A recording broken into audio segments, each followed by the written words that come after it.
Hello, തിരുനെല്ലിയിൽ നിന്നും വയനാട്ടിലെ കാടിനുള്ളിലെ ഗ്രാമങ്ങളിലേക്ക് പോയാലോ? രാവിലെ 8:40 പോകുന്ന രണധീർ ബസ്സില ഗ്രാമക്കാഴ്ചകളും കാടിന്റെ ഭംഗിയും ഭാഗ്യമുണ്ടെങ്കിൽ മൃഗങ്ങളെയും കാണാൻ പറ്റും. പോയാലോ? കാട്ടിക്കുളത്ത് നിന്നും തിരുനെല്ലിക്കും അതേപോലെ തോൽപ്പട്ടി, കുട്ട, അങ്ങനെ മൈസൂർ, ബാംഗ്ലൂരിലേക്കും ഒക്കെ നമുക്ക് പോകാൻ പറ്റും. രാത്രിയിൽ ഏതൊരു സമയത്തും നമുക്ക് ഈ ഒരു കാടിനുള്ളിലൂടെ യാത്ര ചെയ്യാൻ പറ്റും. അതും നമ്മുടെ പ്രൈവറ്റ് വണ്ടി എടുത്തുകൊണ്ടും പോകാൻ പറ്റും. കാട്ടിക്കുളത്ത് നിന്നും കാടിനുള്ളിലൂടെയാണ് നമ്മൾ ബാവലിയിലേക്ക് എത്തേണ്ടത്. ഇവിടുന്ന് അങ്ങോട്ടേ കർണാടക. ഈ ഒരു ചെക്ക് പോസ്റ്റ് വൈകുന്നേരം 6 മണിക്ക് ക്ലോസ് ചെയ്യും. പിന്നെ രാവിലെ 6 മണിക്കാണ് ഓപ്പൺ ആവുക.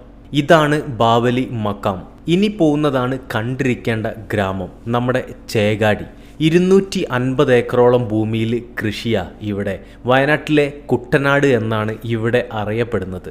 ഇപ്പം നെൽകൃഷിയൊന്നുമില്ല, നെല്ലെല്ലാം കൊഴുത് ഇതേപോലെ കിടക്കുക.